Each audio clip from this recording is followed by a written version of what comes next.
Ovamın gözeli, yüreğimin gereği, ömrümün bedeli.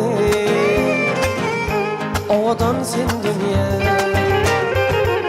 aradaş bolsa da hatları yollayan, aşıklığın bağına ben sana karışım.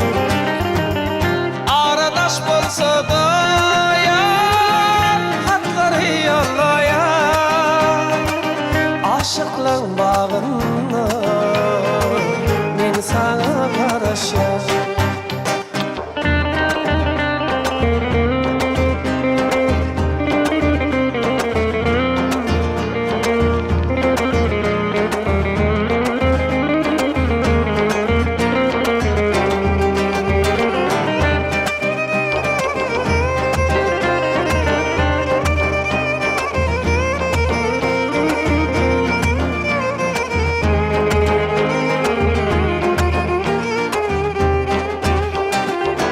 Şargara saçlarım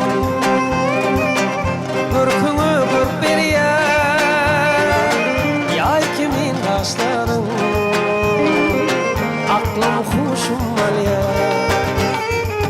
Aydımı sadımı men sana bağış ediyem Dinlesin sarımı Yanıma gel dünyam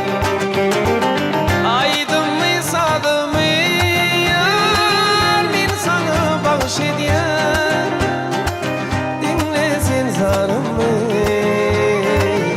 yanıma gel dünya.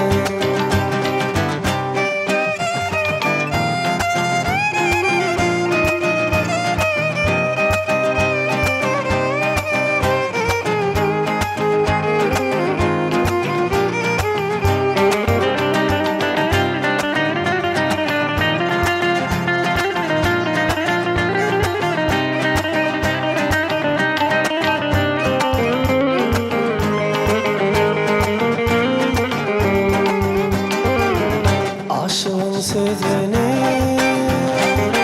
dinle barını yatlığın suyunu şol geçen çağını sen yetiş tadıma yandım aşkodunu rehmeyle yarına odan sen dünya Tadıma yar yanılmış kodunu Rehmeyle yarına yanıma gel dünya